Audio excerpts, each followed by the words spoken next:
Appreciate you joining us for today's session, Homelessness, a Housing Supply Problem. We are looking forward to a couple of great presentations and thoughtful discussion afterwards. Before we jump in, I'd like to let everyone know what today's session is going to look like. We will start with a brief interactive poll. And as a quick reminder, we will be live streaming this session on LinkedIn, Facebook, and our NCSL website. We'll be kicking it off, as I mentioned, with an interactive poll. We'll have a couple more polls during our presentations. Today, we are joined by Beverly Ebersole, the Director of National Initiatives at the United States Interagency Council on Homelessness, and Roseanne Haggerty, President and CEO of Community Solutions. We will also have time for Q&A after the presentations. We will ask folks to line up here at the microphone in the middle for folks with any questions. And as a reminder, materials, slides, all available on NCSL's website as well as the Summit app. So, really quick, we're going to take just a pulse of the room and see where we all are. So if you wouldn't mind, please raise your hand if you live in a state where people are experiencing homelessness. Okay, I think everyone just about raised their hand. And raise your hand if you have enough affordable housing stock to meet the housing needs in your state. Way less hands on that one.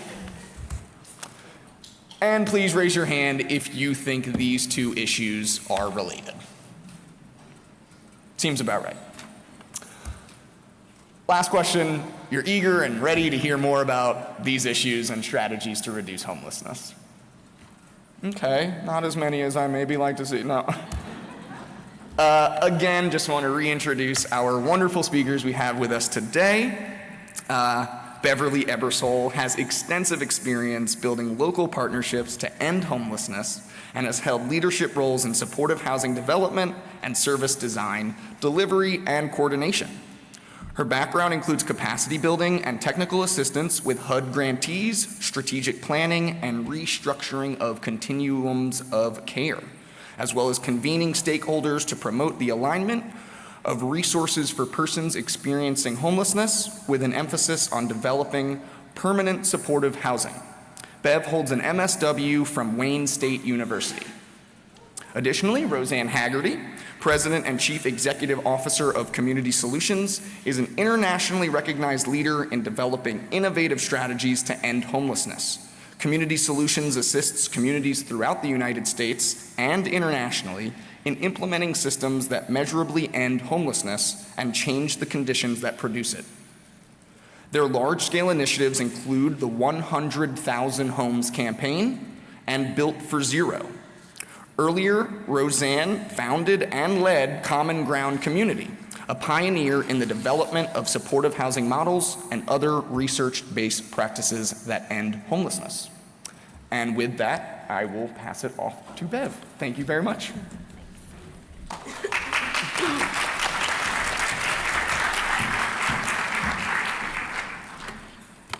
Good afternoon, everybody.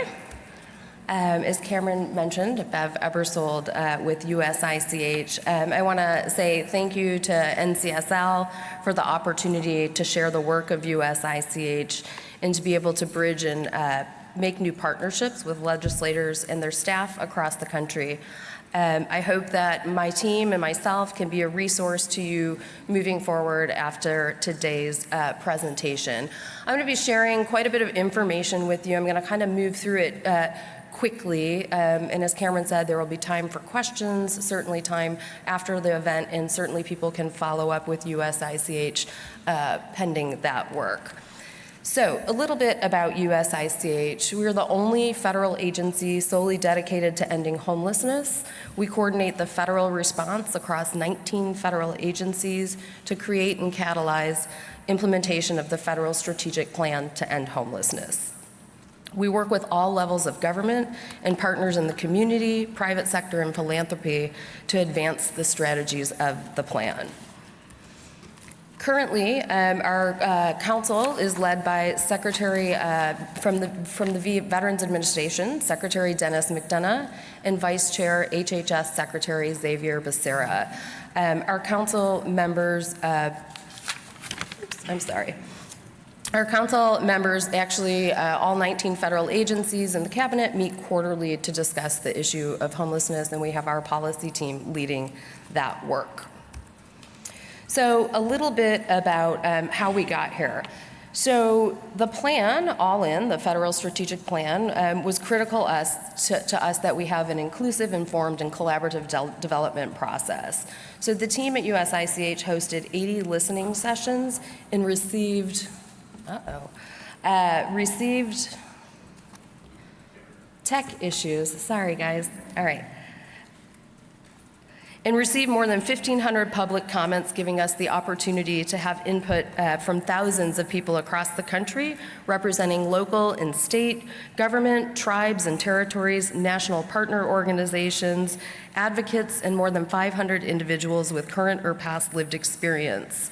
We partnered on a robust review process with experts on racial equity, LGBTQI+ issues, youth homelessness, and lived experience of homelessness, and to ensure collective buy-in across 19 federal member agencies.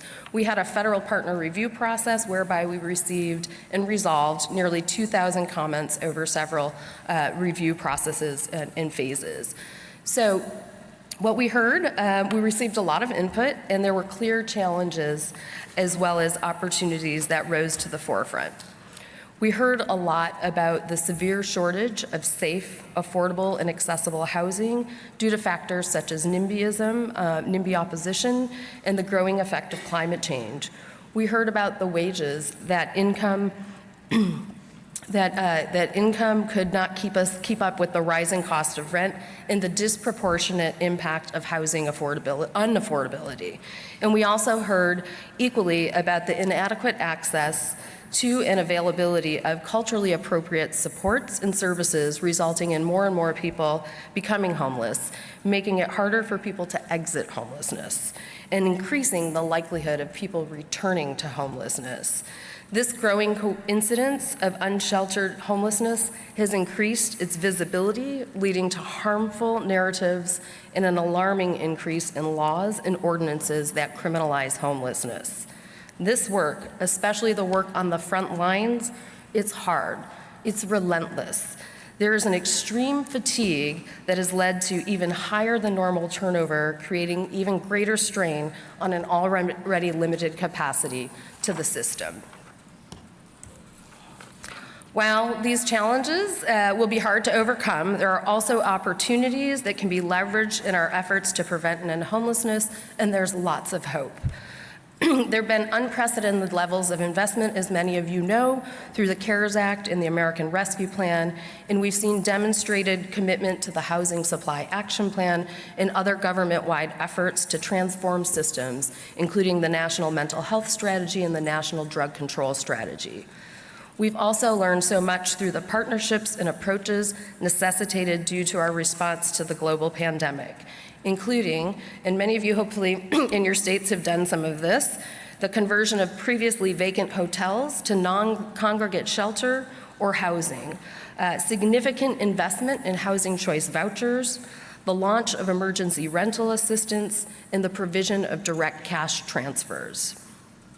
There has been an increased focus on attention to racial equity and the greater awareness on the way homelessness disproportionately impacts some groups and populations, particularly people of color and especially Black people. The greater attention creates opportunity for greater transparency and accountability at all levels of the government. And while the frontline workers are undoubtedly tired, they're passionate and compassionate and ready to do the work in spite of the most challenging circumstances. So let's talk a moment about where the progress we've made over the past 10 years. When we, the federal government, look at national data, we see significant indications of progress, but also a clear need for continued work and greater progress. One of the key measures we use are the estimates provided through the annual point-in-time count through HUD of people experiencing homelessness. So when we look at the data over time between 2010 and 2020, this is what we're seeing here. We're seeing a 9% reduction in homelessness overall, a 29% reduction in the number of families with children experiencing homelessness, a 50% reduction in the number of veterans experiencing homelessness, and an 11% reduction in homelessness among unaccompanied youth and young adults. Unfortunately, we also saw a 4% increase in chronic homelessness among people with disabilities who have experienced homelessness for a long time or on multiple occasions over a period of time. This includes a 15% increase between 2019 and 2020 alone. Now, I want folks to keep in mind that these are numbers are before the COVID-19 pandemic, and we'll be hearing more about the numbers probably from HUD in the fall. So introducing All In. So all of this and this kind of background comes from All In, the federal strategic plan to prevent and end homelessness, and All In represents the all-of-government approach that's needed to end homelessness. It's a multi-year federal plan that serves as a roadmap for federal action and to ensure state and local communities have sufficient resources, policy guidance, and tools to build effective and sustainable systems that seek both to prevent and end homelessness. This is a long-term plan intended to support and promote real systemic change that will lead a nation in which no one has to experience the tragedy and indignity of homelessness, and that everyone has a safe, stable, accessible, and affordable home. Although this plan is not intended to be time-limited, we must act now and with urgency, and that's part of the reason I'm super excited to be here talking with all of you. And for part of this reason, one of the things that our council did vote on was to include a bold and ambitious goal to reduce homelessness overall nationally by 25% by 2025. Now, achieving this national goal is the responsibility of all of us.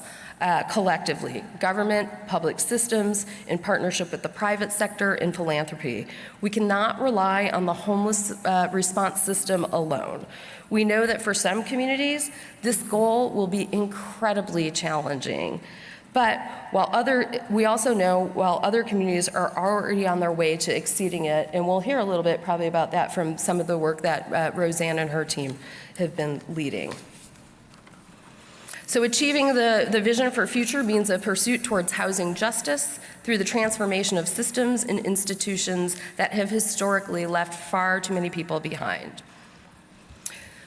Lots going on here on this slide, but unlike our past federal strategic plans to prevent and end homelessness, All In does not include specific subpopulation goals. While we've made great progress on some of the subpopulations, as I shared, such as veterans, we want to make sure that we're not losing sight of all the others, such as single adults and chronically homeless households. Our intention is to work with partners, federal partners, national partners, local and state partners, and people with lived experience to collectively work on that tailored guidance and metrics.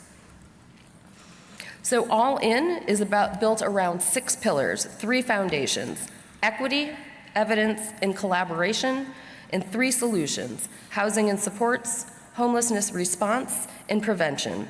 Across all 6 of these pillars are nearly 30 strategies and 180 actions that the federal government will pursue to facilitate increased access to housing, economic security, health, and stability. The foundation pillars are focused on how we do the work of ending homelessness to ensure accountability, authenticity, inclusion, and evidence. The first foundational pillar is leading with equity. So the impacts of systemic racism and discrimination have resulted in groups, especially people of color, people with disabilities, and LGBTQI+ people disproportionately being impacted. We know that to change that, we must be intentional in our efforts so that the strategies and actions within this pillar focus on ensuring that federal efforts to prevent and end homelessness promote and advance equity. We want to pursue actions such as examining barriers to compensating people with lived experience and changing policies that have intentionally or unintentionally perpetuated disparities. We'll also prioritize the use of data and evidence to inform decision-making and policy development. This will involve strengthening the federal government's capacity to collect, use, and share data while working to build state and local capacity. Examples of actions in this area will include removing real barriers to sharing data while issuing guidance on perceived barriers related to this and developing the federal research agenda. And our last foundation, I think, which everyone in the room should be very familiar with, in the power of lots of our work that correct across different venues and different trades, is collaborating at all levels. Ending homelessness, again, will take all of us, hence the name All In, as the federal strategic plan says. It's going to take every effort from the faith-based groups, from public and private organizations, government organizations, to plan and work together to combat the harmful narratives that are out there right now and are impacting public perception.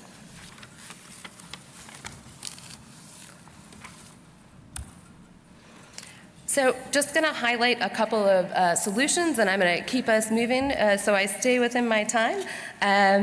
It all starts with, I think, scaling housing and supports to meet the demand.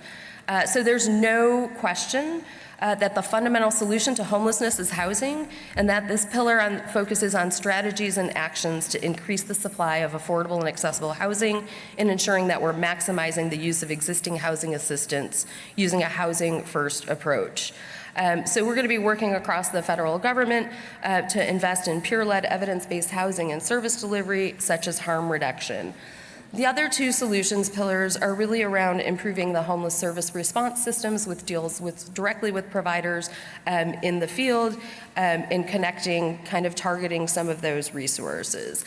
And the last one is around preventing homelessness, where we really need to work upstream with other systems to help people from falling into this cycle of homelessness that ahead of where they're entering the system. So quickly, how we're going to implement All In is we're really working on some implementation plans and actions and milestones, and working with our federal partners to develop some metrics and guidance that will be forthcoming since the plan was just released in December. Additionally, USICH, in partnership with the White House and the Domestic Policy Council, launched All Inside in May of this year, which is a focus on unsheltered communities, unsheltered homelessness in 6 communities across the country. So I want to get to a little bit about how All In can be used locally. And really, I think that the work of preventing and ending homelessness truly happens in the community. And we hope that with folks today in the room and with local and state holders, that they can use this plan to also develop their own system goals and establish local goals and state goals to reduce homelessness and educate their partners. So wanted to talk really quickly about some key considerations for local and state implementation, and state interagency councils as being a really key component of coordinating the response at the state level down to the local level. So every state has been encouraged by USICH to establish a state ICH. These can be done through executive order or through legislative authority. And it really takes members of all of the state level cabinet teams, from Health and Human Services to Veterans to education and labor, to all of the departments, really coming together and forming this interagency and setting some strategic goals and ensuring that there's decision points along the way. They usually have a policy-making body that they stand up underneath it to kind of push the work forward. I think one of the things that's really important is that the state use data to drive those actions, and also to really set some concrete targets. But you should not do this without the help of your local continuum of care across cities, and then also what's called a balance of state continuum of care. I may be speaking kind of a different language to some folks, but because of my homelessness hat, or maybe not. But happy to elaborate on that if there are questions. We have some examples here of how some of those goals can be achieved, whether it's through reductions, through the use of figuring out how to use Medicaid waivers for supportive housing and supportive services, which looks different across the country in different states, but it's a real opportunity to innovate right now. Other kind of key areas, I think, as state leaders that you guys should be pointing towards is really examining the state fair housing laws to prevent discriminations against persons with vouchers and subsidies. Also looking at your state qualified allocation plan and the use of the low-income housing tax credit to set aside preferences for people experiencing homelessness as we try to scale up housing for those who are homeless or low or very low income. Again, opportunities for state housing trust funds, which can increase the supply of affordable housing for low and extremely low income households. Also, the opportunity you guys can use to educate and learn from partners on the causes of homelessness, challenges, and opportunities. Not everybody has to be the expert. You have experts within your own state that can help you devise some of the work and the action plans. And then also learn about federal programs that exist to bring in funding opportunities to the state and make sure that they're used efficiently.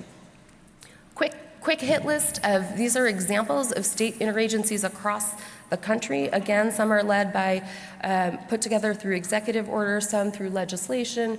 I think it was last week, Illinois actually just codified theirs, where it was initially an executive order, but now it has been done through legislation. So when there's leadership changes, the work continues and can go on without interruption. So I think it's really important. Your state may or may not be listed up here, but this is just a kind of a snapshot of the states across the country. My team, I lead our national initiatives team, and I am based in Detroit, Michigan, and kind of cover the Midwest. But we have a staff person that kind of sits in kind of every region across the country, and they're here to be a resource. This slide is on the website as well as, and on the app. And so encourage you strongly to reach out or have your staff reach out to anyone on my team to support your efforts at the state level. And lastly, visit our website, usich.gov, all in. And then I'm going to do a quick poll to keep us moving along. Raise your hand if you have a state interagency council on homelessness or are thinking about it. Well, I like that. That's good. Are looking into housing supply as one strategy to reduce and prevent homelessness. Excellent. Just heard a new strategy that may contribute to the reduction and prevention of homelessness in your state. Yeah, that's fantastic. All right, with that, I'm going to turn it over to a dear colleague that I've worked with over the years, Roseanne Haggerty, the president of Community Solutions. Thank you.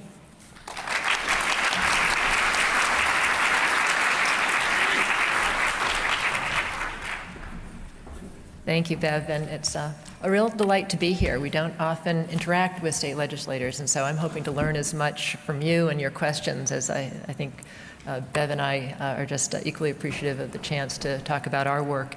And frankly, highlight something that is frequently missing in the discourse on homelessness these days in our country, which is we have figured out what we need to do to solve it. Yeah. It's just hard. It requires new behaviors. It requires a kind of relentless focus on results and learning, but we are getting better and better at this, as Bev's illustration shows about the declines we've seen in a number of subpopulations, and even against the very troubling and urgent reality that we see homelessness increasing in a number of communities around the country.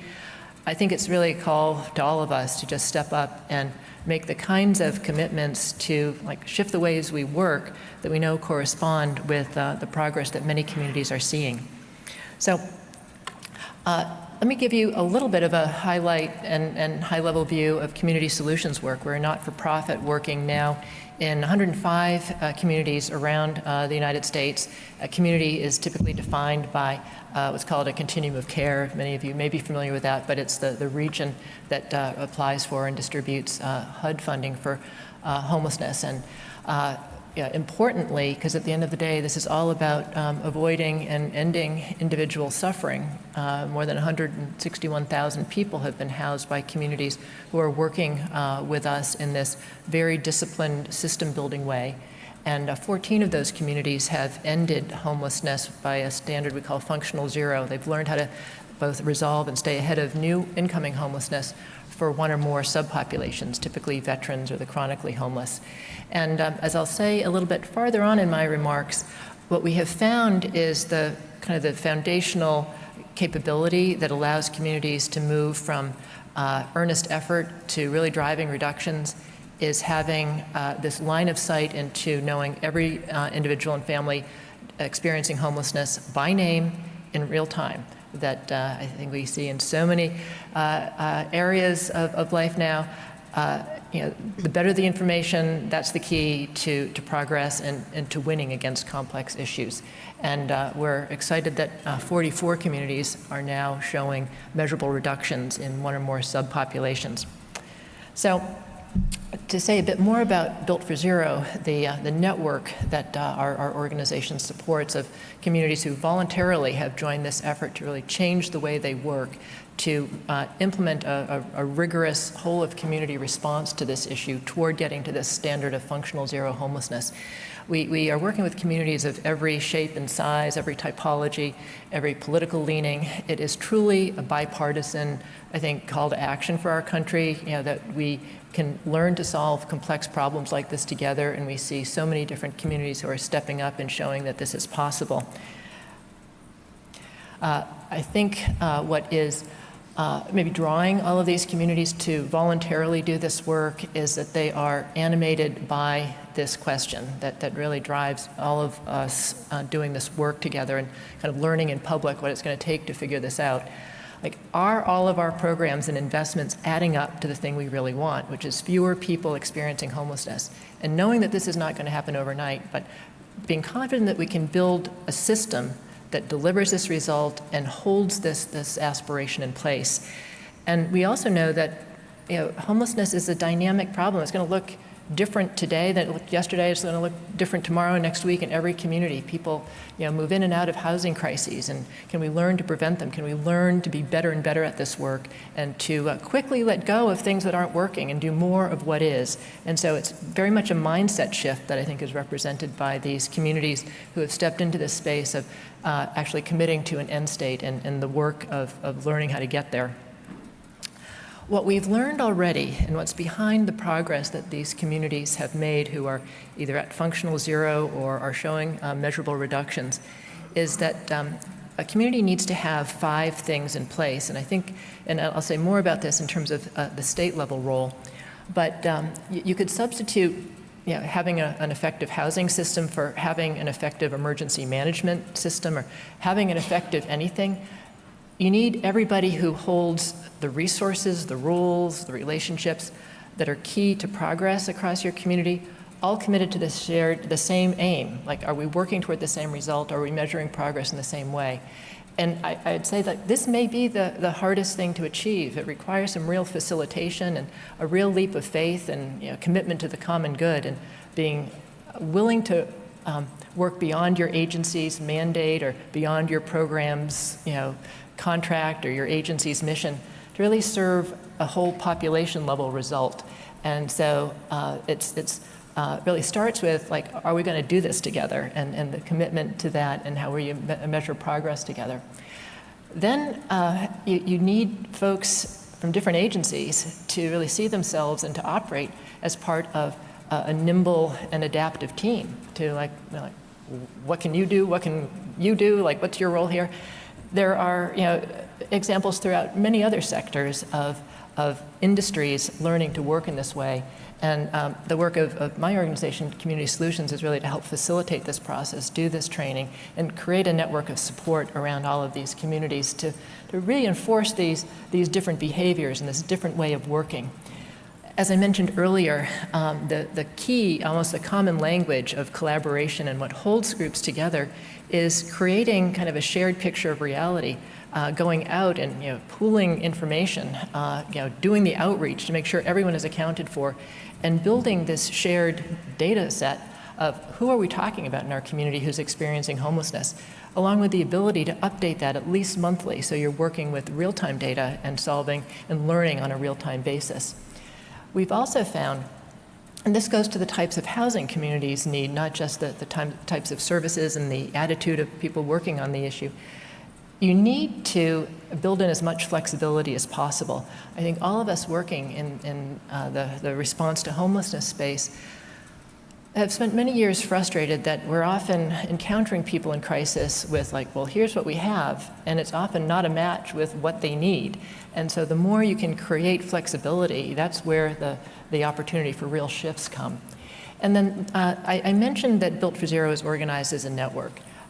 We think it's a lot easier. We found that it's a lot easier for communities to innovate and to try new things and to kind of stay with a hard project of kind of shifting the culture and the nature of the work if they're in collaboration with each other. So not only do communities in this movement meet regularly in cohorts or together as teams, but they're able to draw on the work, the learning, the experiments that other communities are doing. There's no reason for like every community to be trying to solve the same problem if you can start a little farther down the line because of another community's learning. And so these are the things that each community needs. This is what we are trying to do as Community Solutions in partnership with great organizations like USICH and Bev and her team to just bring this learning into the real-time space of communities working to solve this problem and measurably reduce homelessness. Now, just to say a bit more about like what data have we found is really important for communities to be looking at.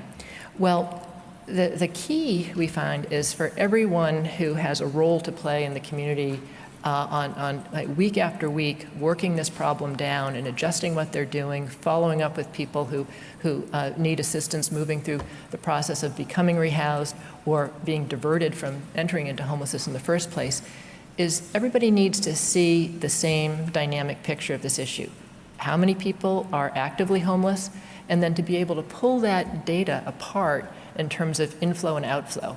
Like how many people who are actively homeless are new to homelessness this week, this month, we'd never seen before, because that represents key learning about what other like upstream systems need to be involved in changing their behavior so people aren't left in this vulnerable situation.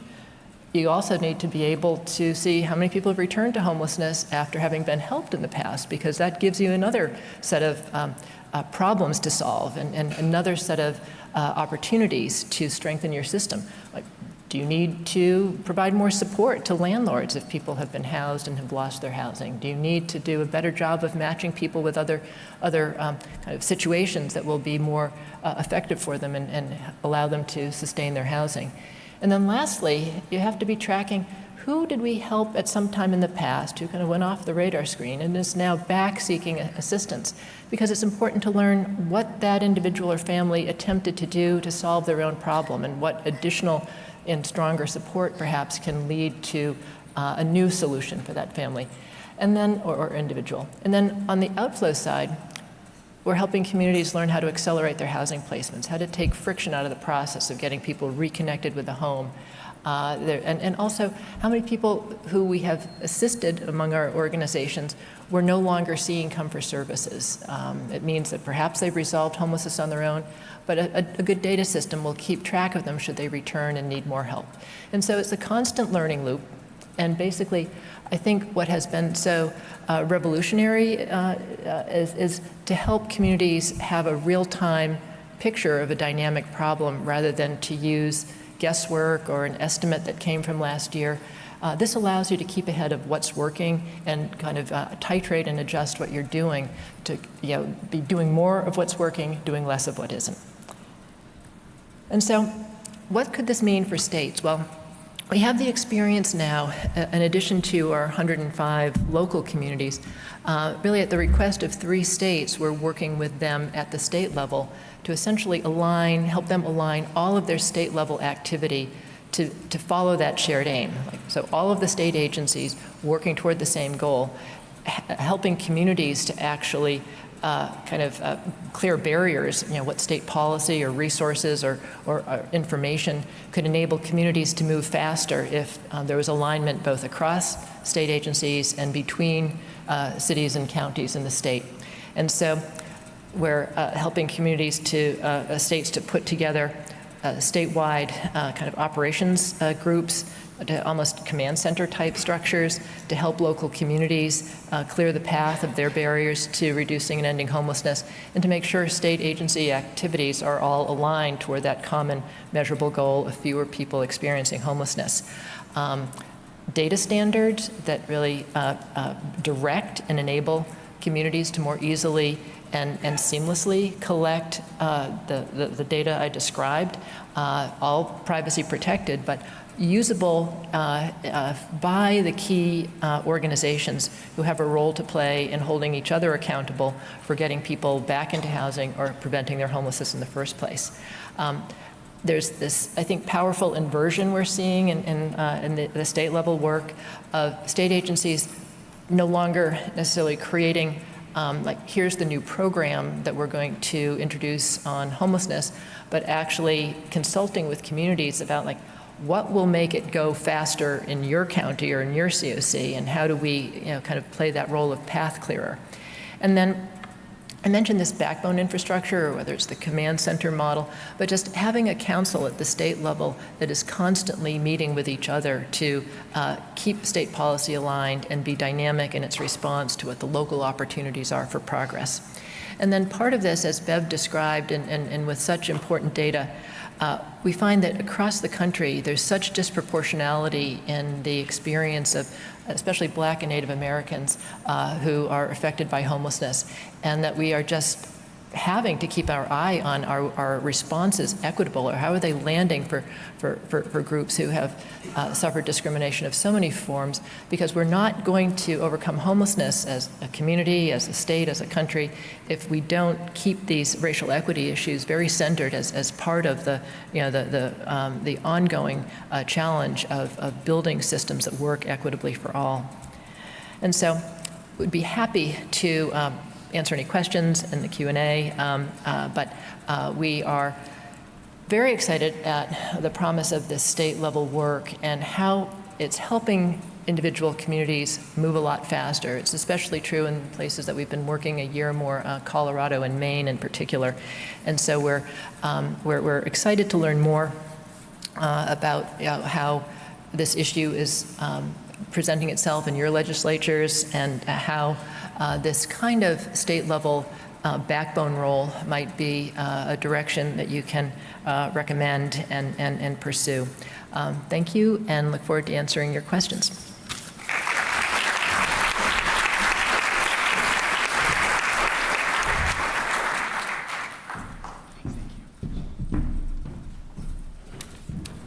Before we jump into Q&A, we'll take one more quick poll. Raise your hand if you believe homelessness is a solvable problem. Raise your hand if you would like to learn more or do more to address homelessness in your state. That's a lot of hands. I like that one. And please come up if you have any questions for our presenters. There's a microphone here. I think that'll be the best system if we can sort of just organize a line. I'll let you take it away. Hi, my name's Terry Whitney. I'm from Denver, Colorado. Thank you, Beverly and Roseanne, for your presentations. Very fact-filling. I learned a lot. I think maybe not a question per se, maybe just a comment, but one of the things that I'm surprised about is particularly your part of it, Beverly, with all that the federal government is doing, and I've never heard it before. And so it's a little frustrating that that's happening, and yet I don't feel like, I'm a person that listens to a lot of news. First time I've heard any of that. So I'd encourage you to ask the Secretary of the VA and the other gentleman, Homeland Security, I think it was, the two chairs, to get out there and talk about this issue. And then maybe this is a question you can't answer. So in Colorado and in Denver, we're spending a lot of money. It seems to be getting worse, not better. Can you just talk about why that is? Maybe I'm misperceiving some things, but I'd love to hear your perspective. Well, I'll start and appreciate you sharing that you hadn't heard of USICH. I mean, that I think is part of the reason that we are here, right? To let folks, we are a small, tiny micro agency, but we are, coordinating 19 agencies. So I'm happy that we could make that introduction as well. I know your team has been doing some local work in Denver. There's been some political shifts there, and that unsheltered homelessness has definitely been on the rise. But I'll let you speak to what your team's been doing. Denver is a great case in point. The Denver Continuum of Care covers 7 counties, and so one of the things that we've been working on with the local teams is actually 7 different strategies matched to the 7 different counties and aligning them with the state's work. The good news is that there has been measurable progress on veteran homelessness in Denver.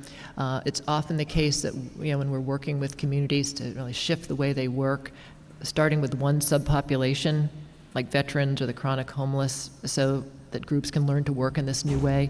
And I think the good news is that there's progress when communities are working in this way on veteran homelessness. And there are a number of other Colorado communities who have or are very close to ending veteran homelessness and now beginning to migrate this practice to other populations. But in Denver per se, I can tell you that it is a huge challenge, something that, the title of our session, a huge challenge around housing supply. I might be off on this. I think this is like June's figure that I'm recalling, but there's something like 350 veterans alone with rental vouchers and case management support who are walking around looking for apartments to rent. That there is just a gap either in the supply or in the willingness, because of the low vacancy rates of landlords, to rent to folks with what appears, we are told by landlords, the more complex challenge of like dealing with a lot of paperwork and having some caps on what you can charge. So these are very real, both housing supply and housing system problems. I think we're seeing in a number of communities that they are doing a better and better job of rallying their landlords to educate them, to see them, to see the landlord community as a necessary set of partners in this work.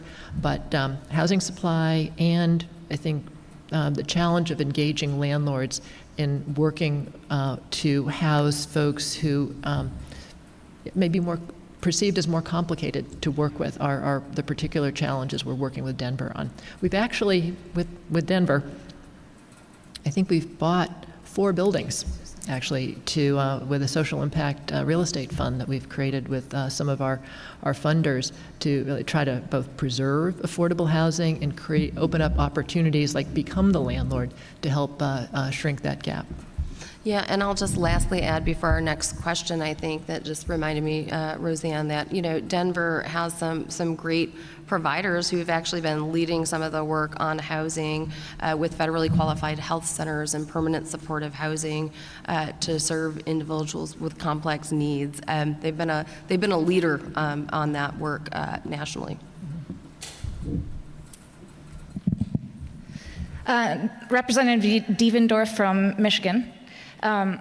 We in Michigan, obviously with the housing crisis is reaching across the country, in our cities in Michigan, we are experiencing it to a pretty severe degree. And we have already responded so far this year by putting record investments into the building of more affordable housing. Yet we know that the most holistic, comprehensive, and maybe the only completely effective response to houselessness is something that requires that we increase the access to affordable housing. We build more affordable housing. We fix up our aging housing stock. We end discrimination in housing. And that we meet the needs of those who are struggling right now with wraparound services that can get to the root of housing at the same time that we provide emergency shelter and try to build that affordable housing. How do we communicate the complexity of the housing crisis to ensure that we are responding with public policy in ways that will address the comprehensive approach to homelessness and to our housing shortage, and don't insist that simply increasing affordable housing will address this. Because I am finding that when we do commit to building more affordable housing, several people will say, that is what's going to fix this, we're done. So how do we have that conversation to ensure we're moving all of these complementary pieces of policy at the same time, and also ensure that we are being very humane? Because at the same time that we are in the middle of this crisis, we're seeing a response of some local governments wanting to further criminalize homelessness. So in Michigan, we have a homeless bill of rights to decriminalize homelessness. We have a renters bill of rights inspired by Minnesota's renters bill of rights. We're looking at trying to create uniform housing standards for what is safe and what is livable, and trying to apply those across the board to migrant farm worker housing. We need to address all these things, so all the communication tips.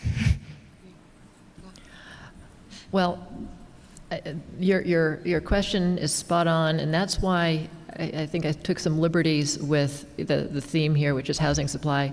It's the supply plus the system.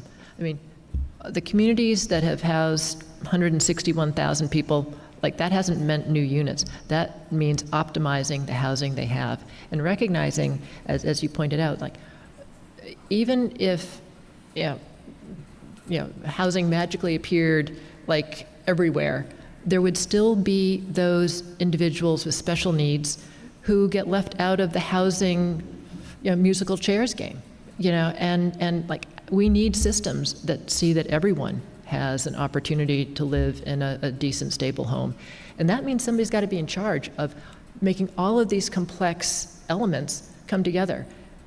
And it's hard, but it's not impossible. Again, like, we find that the framework, the mental model of emergency management, like, you set your goal, this is about keeping everybody safe, getting everything to a stable order, and you just keep working it. And like, we need to involve the school system. Let's bring them to the table. We need to get the landlords involved. We need to look at our zoning. We need to look at our subsidy policy. We need to look at Medicaid. But as much as that's overwhelming, it's also a reminder of how many levers we have.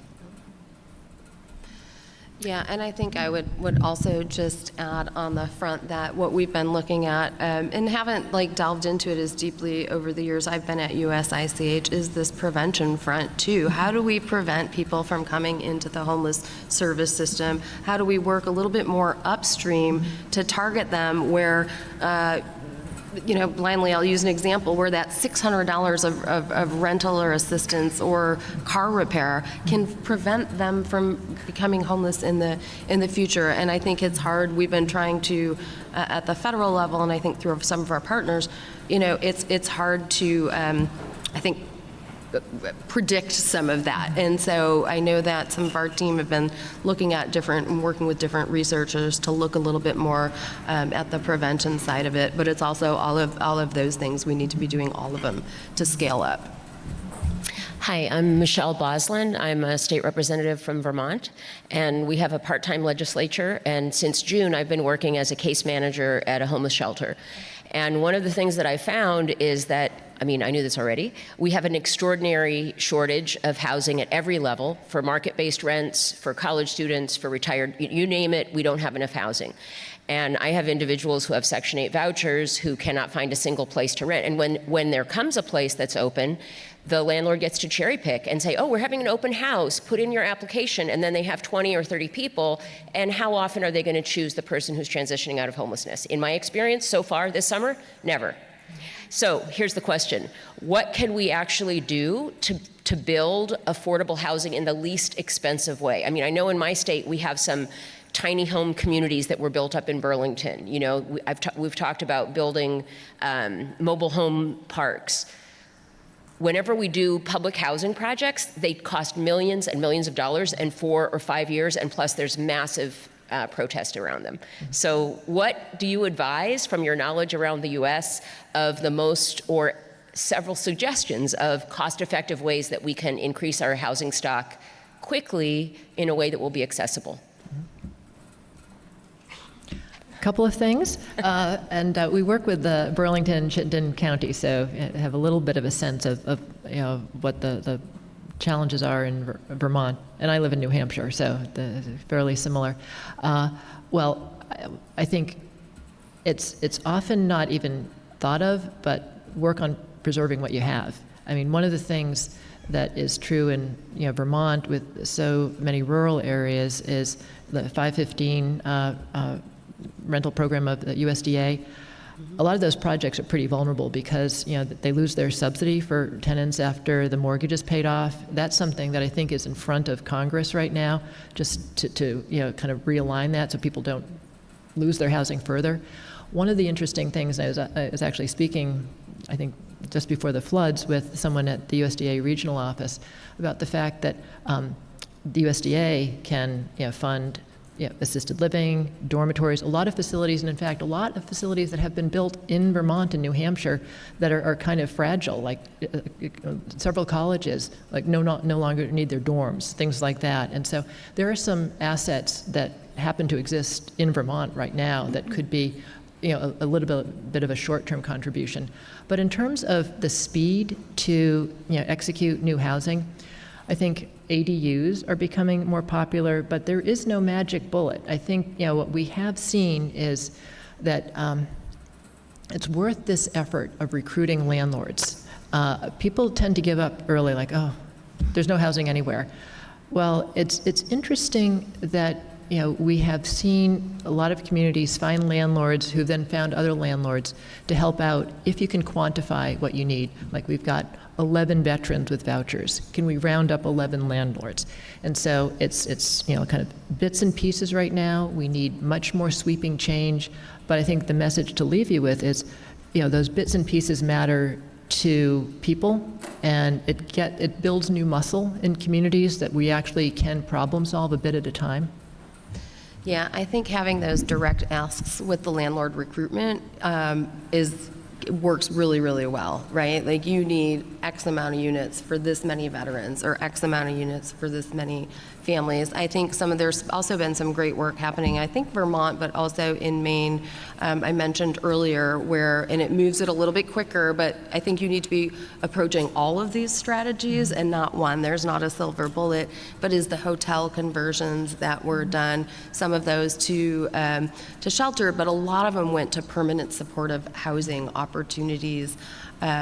Folks were able to do that in some of the Northeast and actually on the West Coast as well, which got housing units online much more rapidly because it was existing stock. Mm-hmm. Thank you. Hey, Eric Robbins, I'm legislative staff from Nevada, and I just had a question about a data point that you presented at the beginning of your presentation that I found interesting, which was it looked like over the past 12 years that homelessness overall has gone down fairly dramatically, but chronic homelessness is still going up a little bit. And so if we're doing a better job preventing homelessness, then what are the, I guess, countervailing factors that are making chronic homelessness more stubborn? Yeah, so I would start, so when you look at some of that data, you specifically look at veterans. I've been at USICH for some time, and what I can share is there were definitely have been resources appropriated to that work through what's called HUD-VASH, which are permanent housing vouchers, as well as SSVF, supportive services for veteran families, that has just been able to do some great rapid rehousing and innovative work within the veterans system. We have a hospital doing housing. It's phenomenal. So that's why you see some of these stronger decreases, and I think some of the work that we did over the years, there were specific initiatives focused on this. Community Solutions also focused on it over the years in many of their efforts. Same thing on, kind of families, children, youth. I think what we're seeing, again, kind of going back to the title of this session, these rents are increasing dramatically in communities, and people are entering homelessness for the first time, or are staying on longer and kind of in and out, just kind of bumping up that chronic number. And we're also seeing an older population of people experiencing homelessness with more complex medical and health needs. So that's where you're seeing the kind of the chronicity in unsheltered in places across the country. Would you like to add to that? Yeah. Maybe just to reinforce that, the country has made real gains on this issue. They've been uneven. I think often the news is dominated by those parts of the country with the largest challenges, but this is not an issue to give up on. And I think even the sense of urgency that's so appropriate about what can we do now and in the short term to find more housing, we all have to play the long game. Things like zoning changes, new financing structures, new building technologies, they all have a role to play, and we kind of have to be living in both worlds. All right, Baruch Feigenbaum, Reason Foundation, we're a think tank. So you sort of just touched on it, but I wanted to get to the land use component of it, which is that, obviously, room of state legislators, we're talking about some federal programs, land use is largely local. Part of the problem is that some cities are hesitant to build anything new, especially anything affordable, and then you talk to them about the homeless, and they're like, oh my goodness, no, you know what the rest of that sentence is. So what would you recommend to state legislators in order to work with, or I don't want to say force, but strongly encourage some of these local governments to be a little bit more realistic on some of their development and zoning codes? Well, the first thing that comes to mind is just an example. I think if you look at some of the work where some of those zoning uses and barriers are a little bit less in Texas is Houston. Houston has done just phenomenal work, I think, around preventing and ending homelessness and building the system within that. And they're able to do things, I think, a little bit differently because they're not encumbered by all of those policies as well. And then I think it's just actually also having your, the folks in your state, your continuum of care, your public housing authorities, having some of these conversations as well to educate them around the issue and how they'll be able to do more if they just begin to have that conversation, that it would be win-win for everyone. Sam? I was just hearing this afternoon from the team at Pew Research about the recent victories in Montana of just setting kind of like basically a new floor as far as what land use policies were, would be ceded from the state to localities. I think there's a playbook there that we should all study. And then the other thing I think state legislatures could be thinking about is state-owned land. Like where you write the rules, and state-owned land, maybe master leased for affordable housing, remaining under state control, is such an untapped opportunity, and state facilities that may be, partially used, especially as we're thinking about how to incent, commercial to residential conversions. I think state governments can take the lead with their own properties.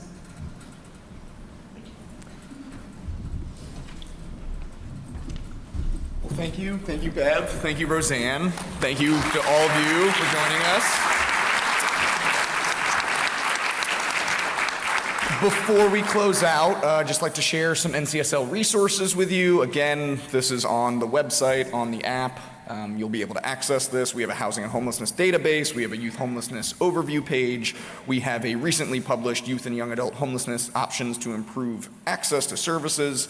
We have a middle housing policy snapshot. You might have picked that up at the housing session yesterday.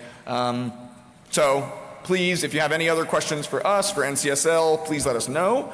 This is our basic needs and family support staff. Myself, Walker, Heather. Please reach out with any questions. We would be happy to help. We almost certainly have a resource for it. And if we don't, we would be happy to find you one. As a reminder, please sign up for our newsletters, stay in touch, more resources through that. We publish that monthly. Quick reminder, Base Camp, NCSL's Base Camp is November 8th and 9th, so mark that on your calendars, as well as NCSL Forecast. That will be in Austin, Texas. That is December 4th to the 6th. That is it. So thank you again. Thank you, Bev. Thank you, Roseanne. Thank you all.